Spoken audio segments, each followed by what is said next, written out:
back, right? Eventually. I know. We can have I was now. walking in with you. Yeah, and I was like, why is he talking? I was like, oh. My goal is to not take up too much of your time, and I know you've heard that before, and then I take the whole hour, but this time I mean it. I'll try not to take up too much of your time. Let's cover 3 slides, and then those of you who are not done with your essay, that's your goal. You want to take a moment and show it to mom and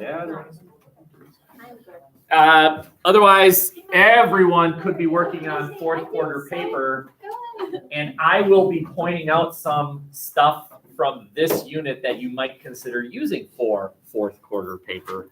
Remember, the 4th quarter paper is all of, assuming you're doing the A1, which I have absolutely no problem. Seriously, there are people in here that, like, I'm eyeballing right now, like, I don't think the B options is such a terrible idea. I'm not telling you to do it, but I'm just saying feel comfortable that I won't think any less of you if you choose the B option, because I really don't think it would affect your grade that much. But if you want to do the A option, great. I mean, so why would I tell you don't do the A option? That's silly. But anyway, you're picking one of the 3 big questions, and then you're evaluating how those 6 eras that we look at through American history, how are they addressed? How are those questions addressed? So, for example, one of the questions is, are we a nation which liberates, or are we a nation which oppresses? It has everything to do with this slide right here. So you might consider using this slide as far as that paragraph is concerned. The boogeyman at the time, right after World War II, was communism. Communism is seen as the worst possible thing that the U.S. Could ever consider. And if you're an American communist, that's oxymoronic. Excuse me for a second. Hello. Wow. Yes. It's gonna be my senior quote. Yeah, wow. Oh, that's I would great. spell That's that. great. What? How would you spell it? Sydney Lind. Y-E-L-L. Y-E-L-L-O-O-O-O-O. Bye. Yellow. That was Oh, yeah, Jet. then you'd have to add L. Not He O. says, hey. Who? Jet. Oh yeah, I was supposed to tell you. Nice work. Good one job, Hannah. Okay. Anyway, the conclusion after World War II was communism bad, and you can't be an American communist. Now, of course, today I think most of us would look back and say, "Well, that's kind of silly. Isn't to be an American? Doesn't that mean you can think what you want?" I mean, to be kind of gross here, but you can be an American and think, I hate black people. Fine. I mean, it's weird and sad, but our government doesn't criminalize thought. No matter how outrageous your thought is, be a raging racist. Just don't act out on those things. And our government, by and large, says, fine. At the time, communism was seen as real bad. And someone, will you please synthesize right now? In 1940, the U.S. government passed the Smith Act, which outlawed, yeah, no more Smiths. Outlawed speech advocating the U.S. adopting communism.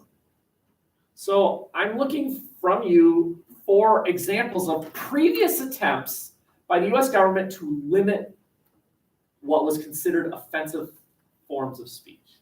The Sedition Act. Very good. The Sedition Act, right? And there have been a couple versions of it. The version when we were the early republic, when Adams was president, and this whole experiment was seen as very, very iffy. And so any attempt to criticize the government was seen as possibly overthrowing the government. And then it was updated during World War I, and now we have the updated version as well. It outlawed certain forms of speech. What speech? Speech that advocated the overthrow of the U.S. government. No. Okay. Again, I think what most of us would say today is it's weird speech advocating a certain a form of economic, a certain economic system, communism. And I think most Americans are generally against that idea that government should own all forms of production and all land. But if you want to believe it, go ahead. If you're an American who believes that you should be able to marry multiple wives, go ahead. That doesn't mean you do it, but you can advocate for it. You can argue for it. But at the time, it was seen as, nope, you can't do it. So somebody Rosa'd it. What do I mean? Right, civil disobedience, exactly. Broke the law on purpose. Broke the law on purpose. It's what Rosa did. There was a law that said you have to sit in a certain spot. She said that's a dumb law. It's what John Scopes did. There was a law that said you cannot teach evolution in the state of Tennessee. And in 1925, biology teacher John Scopes said, that's a stupid law. I'm going to break it on purpose. It's what this guy did. His last name was Dennis. No, this is not me. By the way, a little asterisk here. Please, will you stop referring to people by their first name? Well, you're talking about George Washington and then said blah, blah, blah. And then your analysis says what George means is, that's weird. Don't do that, right? What Washington means is not George. You got up there in our meeting the other day, you're like, I'm Dennis Potter. Yeah, what did I say? Because everyone, we all knew everyone. Everyone We were knows like, who I'm you are, Dennis and you're like, Potter. Yeah, but I don't think every junior does know who I am. Everybody knows of you. They hear you through the walls. We know you by Dennis, not Potter. Thanks, man. But the other teachers, they were like, hey, I'm Sutton. And you're like, hi, I'm Dennis Potter. It was just funny. That's fine. It was just really formal. And I teach 3 classes and I know what to do. I teach. I'm glad you know. Okay, so he rose at the situation, and of course he's arrested, and it makes it all the way to the Supreme Court. What I would like to know from you is, what do you think? What do you think the Supreme Court said about the Smith Act? Did they say you can't limit speech like that? That he should be able to advocate for something if he wants, as long as he's not acting out on it necessarily, as long as he's not, gathering guns and starting an actual rebellion, that he should be able to advocate how he wants? Or do you think the Supreme Court said, nope, that none of your rights are absolute. None of your rights are absolute. That there are always boundaries. So, for example, Second Amendment says guaranteed you have the right to bear arms. Does that mean you can have your own nuclear missile? Yep. No, it doesn't, right? No one knows about it. Wow. There's a limit to every single right. You have the right to free speech, right? Does that mean you can open the door and scream fire? No. That's speech, but it's a limited right.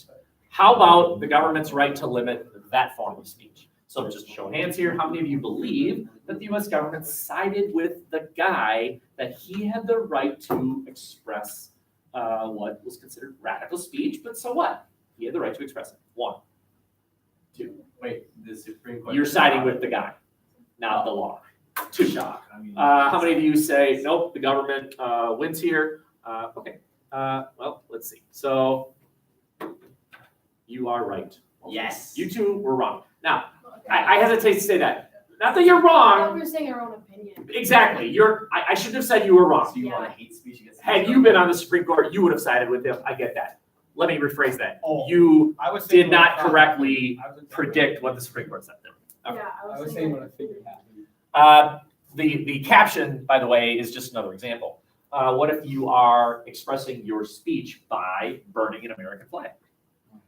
Is that speech? And there are some people that feel very strongly that it might be speech, but you do not burn that flag. That is an unacceptable form of speech. And there have been attempts to amend the Constitution to specifically ban flag burning. And there are others that say that those soldiers died for that flag so that I could burn it. That's why they died. So that we could be a nation where I could burn that thing. That's why they died. For the right to burn it. Right? And think about it. If you unconstitutionalize, is that a word? If you unconstitutionalize the destruction of the American flag And then at 4th of July, you have your stack of flag napkins, and I take it and I blow my nose in it. Here come the cops, right? Yeah, you blew snot in the flag, and I'm like, but it's a napkin. That's flag. Those are flags, stars, and stripes. Am I in trouble? Right? When does it become not a flag anymore and it's a napkin? They told us at St. Anne's in fourth grade. In fourth grade, we were in charge of raising and lowering the flag every day. We had to fold it in a certain way and put it in a box. They told us that if it touched the ground, we had to burn it. Yes. Okay. So I'm glad you said that. That is a different scenario. So if the flag touches the ground, you're supposed to burn it. So what's the difference does between? everyone? The difference is that in one you're making a statement, and in the other you're respectfully.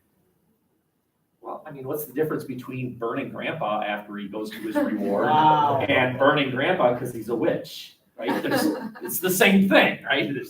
But you're not supposed to let it fly in the dark. Yeah. You should always have a light on it or take it Correct.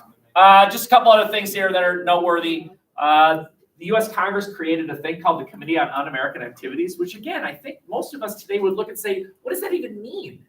To be un-American? Isn't America supposed to be the land where it doesn't matter what your opinion is as long as you respect others and defend the ideas of the Constitution? So it's really hard to understand, but at this time, un-American meant commie. You were commie, you were un-American. Okay?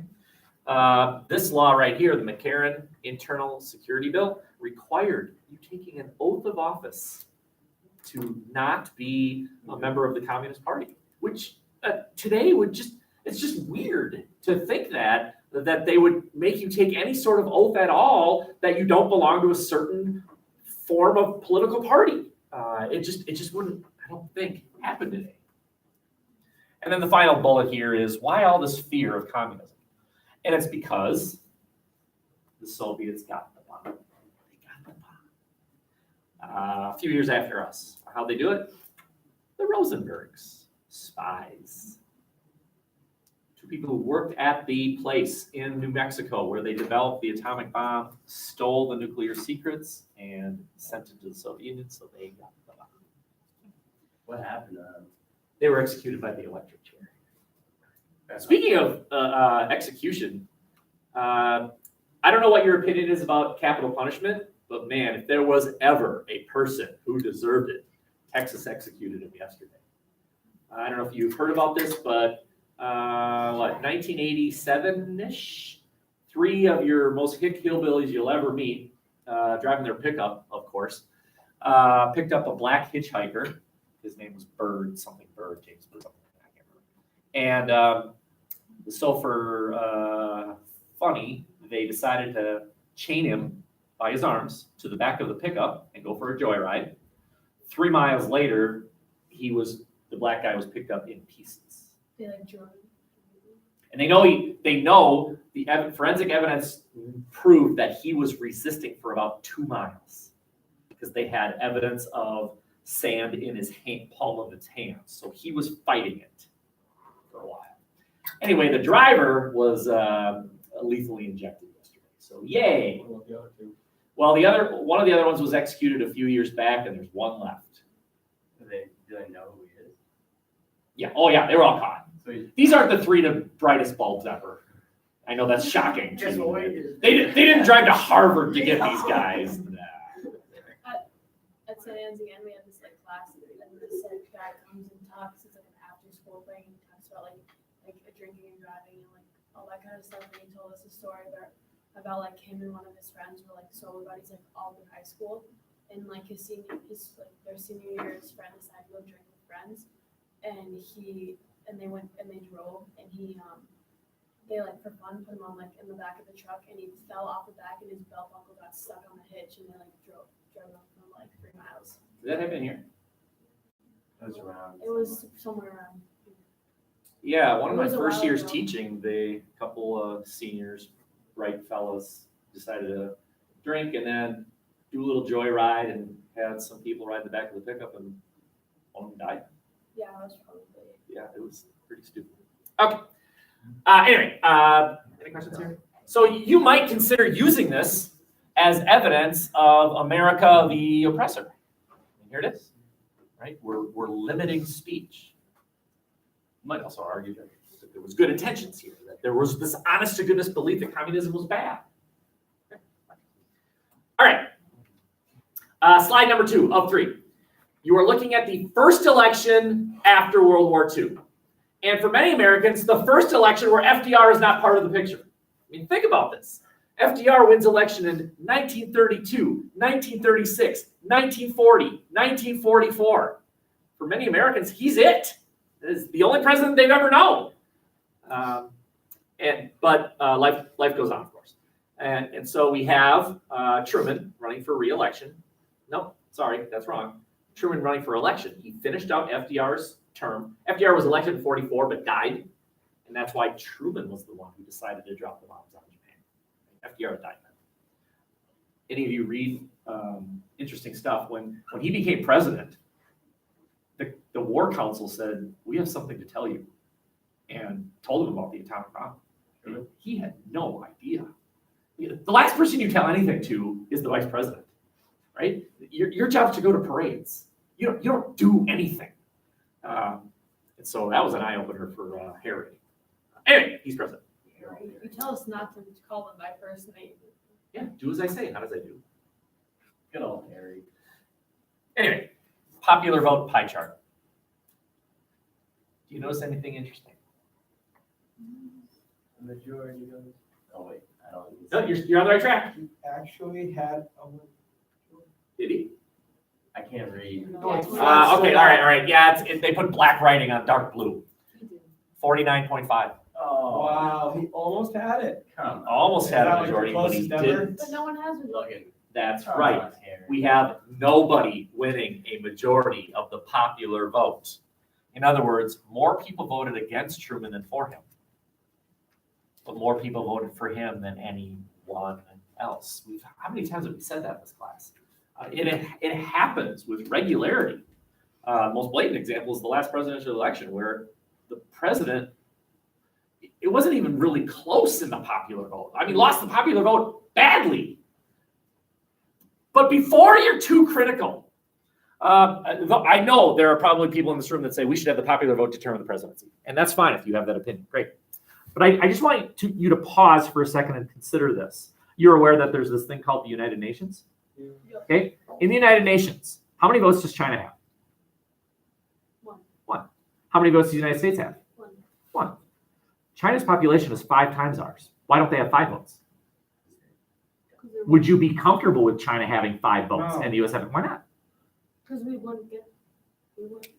Whatever Equal say. whatever they vote for. But they outpopulate us by 5 times. I don't What if care. their vote Shouldn't is- their opinion be 5 times more valid than ours? No. Okay, California. so those of you who are arguing, no, China's one country, we're one country, they should have 1 vote, we should have 1 vote, you're arguing for the Electoral College. So what if California outnumbers Wisconsin? Wisconsin's a state, California's a state. Now we'll honor it kind of, but not the popular vote. Population should not dictate winner. Right? The same argument that you just made for the U.S. having equal representation in the United Nations is the argument for the Electoral College, not the popular vote. I'm not saying you're wrong. You could say, so what? I don't care. Popular vote. Okay. Anyway, popular vote, very close. The electoral vote, not so close. I mean, Truman wins by over 100 votes, and you can see that he dominates the map, although remember, that doesn't mean anything. There are more people living in this, under my laser right there. There are more people that live there, right there, than here. No one lives there. Nobody lives in Wyoming. It's just cut out pieces of cardboard with, it's not real. I think North Dakota has a tree. My sister goes there. It's a fine school. She did a great job in the homecoming video. Anyway, I want you to notice some, do you remember she was in the homecoming video? I know, it was just funny. It was great. I want you to notice the white party here. What is the little piece of white? Yeah, sometimes states break up their electoral vote, Oh. right? States, right? Sometimes. So is any other state like that? No. I don't see it either. No, sir. Why? Just sometimes states will legalize the splitting up their electoral votes to honor the popular vote. Anyway, you're seeing the beginning of what I call the big switch. The big switch.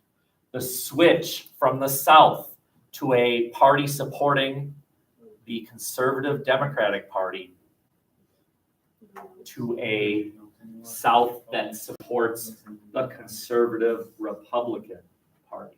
Remember, when the Republican Party was created, it was a liberal party. The party of Lincoln was of the opinion that the federal government gets to dictate things like slavery's legality, not states.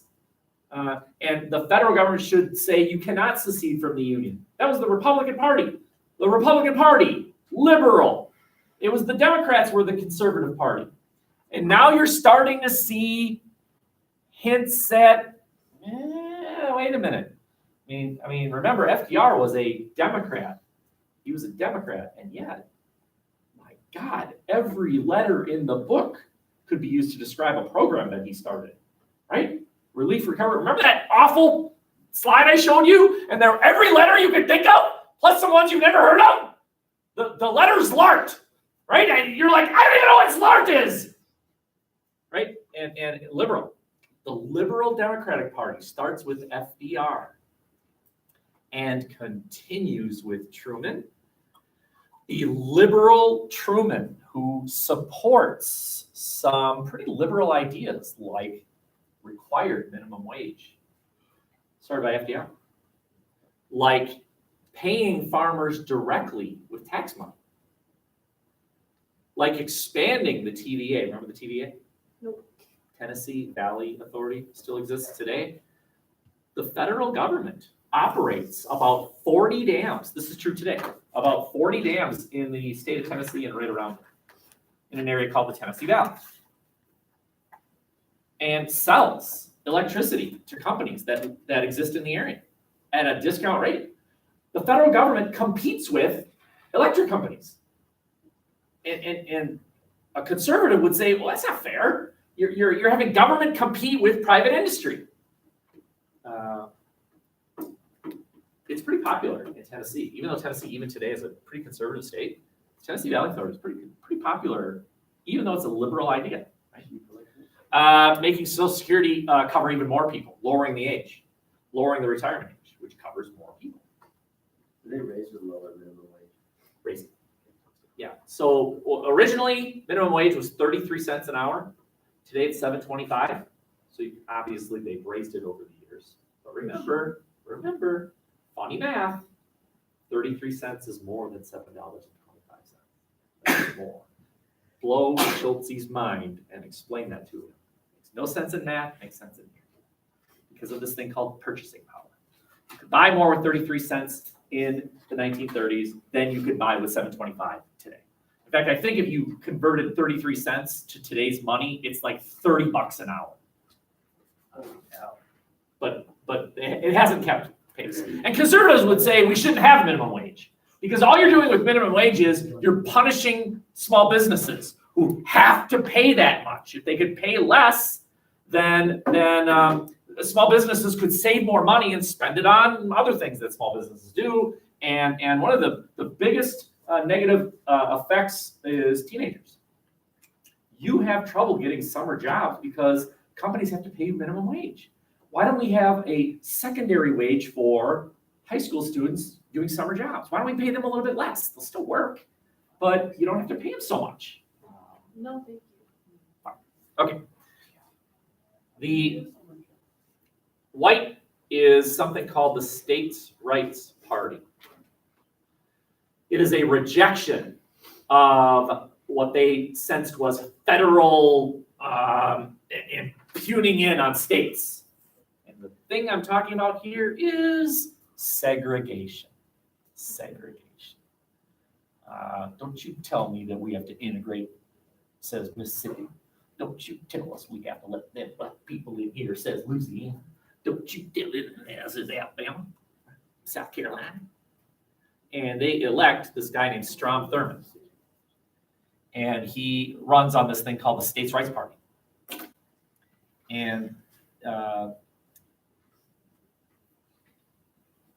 it's probably true that if he had not run, they would have voted for Truman, because these are generally Democrats.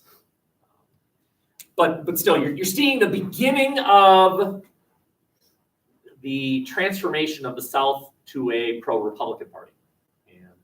And again, you'll notice that the Northeast is heavily Republican. They switch too.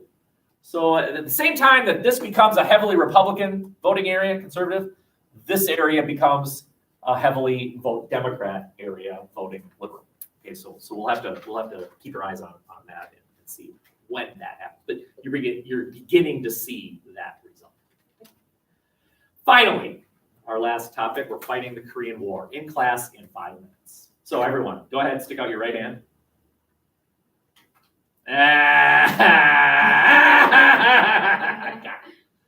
Come on, you two. We're about to fight the Korean War. Ready? And down, and up, and right back where you started. Korean War. All right, go home tonight. Mom and Dad will say, what'd you learn today? I learned about the Korean War. Really? Tell us. Well, you see, and then,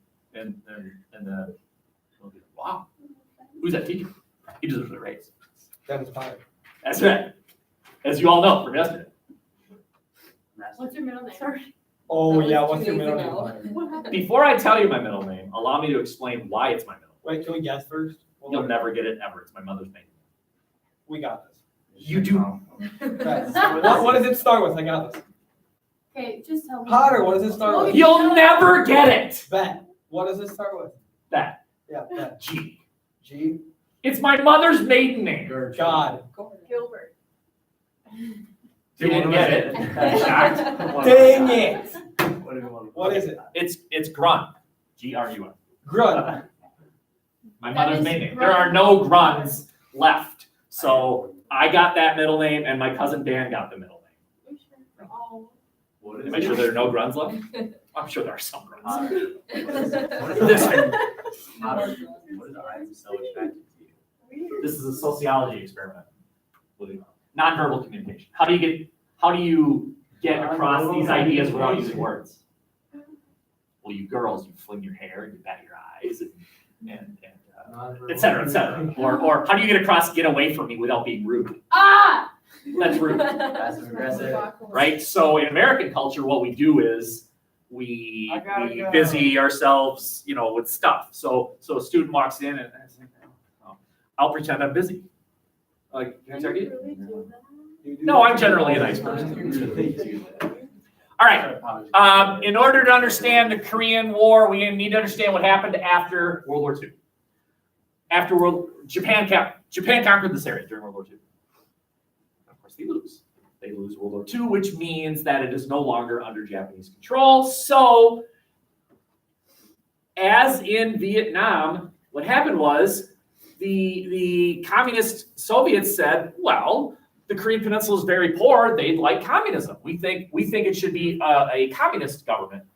And the capitalist United States said, no, these people want TVs. They want wealth. We think it should be capitalist. So what they do, they split it. We split it basically in half. Communist North Korea, not communist South Korea. Capitalist South Korea. Notice I didn't say democratic South Korea. The Cold War is not necessarily about democracy. It's about capitalism, communism, economic systems. Okay. Well, in 1950, North Korea invaded South Korea. That's that red line.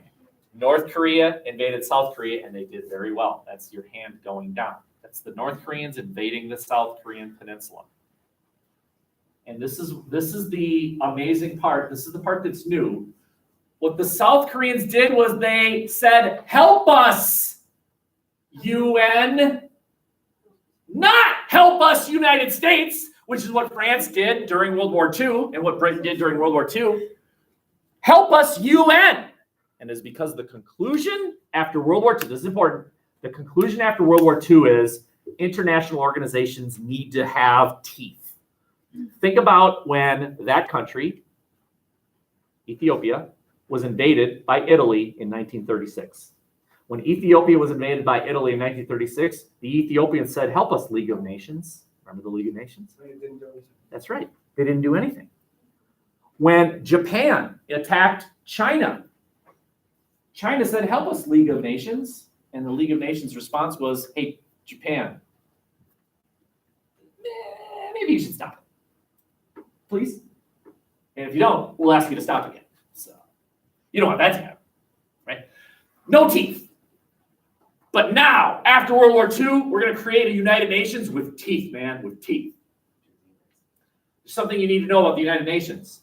The 5 permanent veto-wielding members of the United Nations. These 5 countries could stop anything that the United Nations wanted to do by simply issuing a veto. US, France, Britain, Soviet Union, and China. Those 2 should be interesting to you. Okay? Communist North Korea invades not communist South Korea. South Korea says, help us, United Nations. It goes to the United Nations. And the United Nations authorizes a military response, which should confuse you. It doesn't. But it should. Why Soviet Union, communist? Yeah. Why didn't the Soviet Union, when South Korea said, help us, UN, we're being invaded by communists, why didn't the Soviets say, good, I'm glad, veto, ha, veto, boom? Why didn't they? By the way, does anyone know? You know.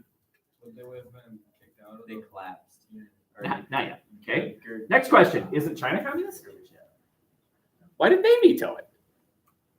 Again, does anyone know? You know. Okay.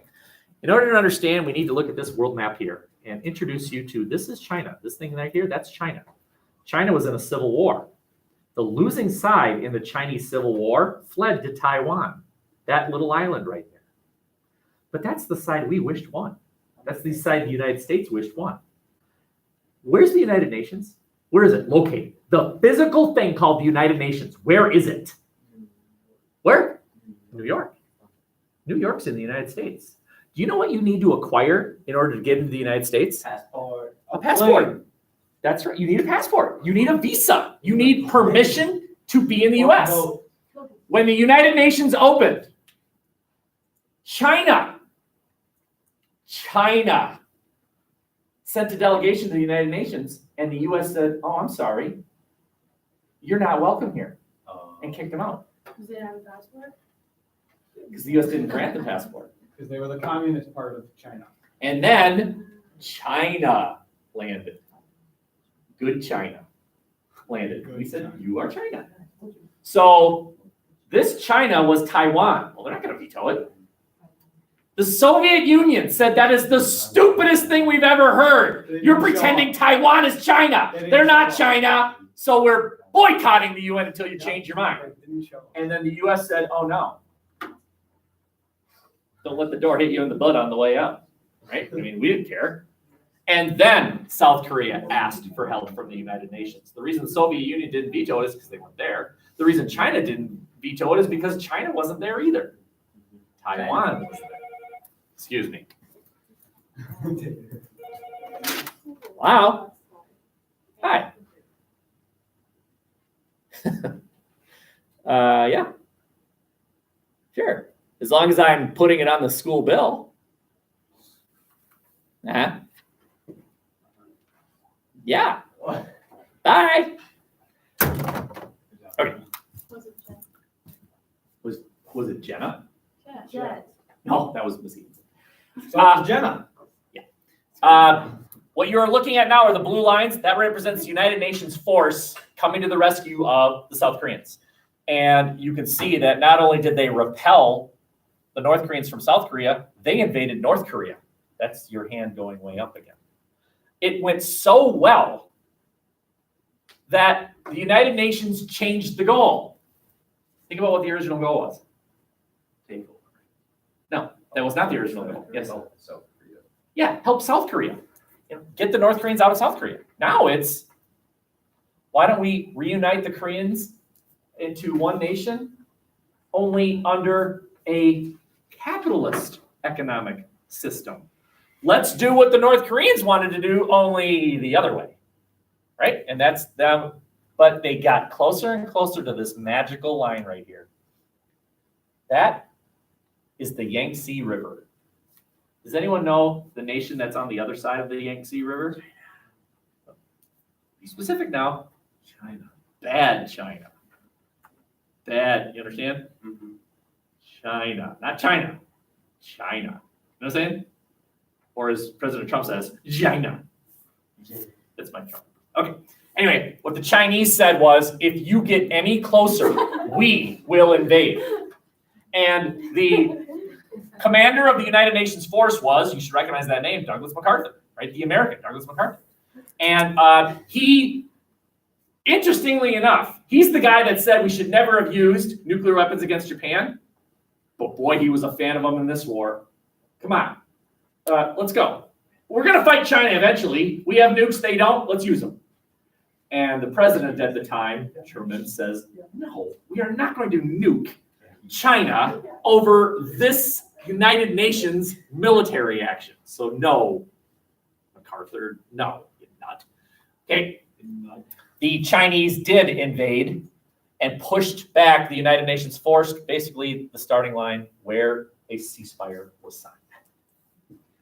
You'll notice though that, think about how you might want to use this as far as your paper is concerned if you're going to write about question number 3, which is American engagement in world affairs. Is the world better off with the US engaged in it? And you might argue one way or the other that this is an excellent example of American engagement in world affairs through the United Nations and how it makes the world, well, I don't know, it depends on your point of view. You could argue it made the world a better place, or you could also argue it put American soldiers into harm's way. You could argue that. Very good, I am done. You do have 15 minutes left. There are essays right over there. For those of you who would rather work on Kias, which are totally optional, you can do that. You can think about your paper. There's computers right back there. You can turn off for the day and not do a dang thing. Why do you look at me? Because you're just so charming. I'm annoying. That's shocking. I don't know. I made eye contact with you. Sorry. I'll avoid eye Can I contact. draw a picture? Yes, of course. And the longest essay I've written all year. Yeah. What video? North. Wow. Okay. And maybe. Essay I've written all year. Why is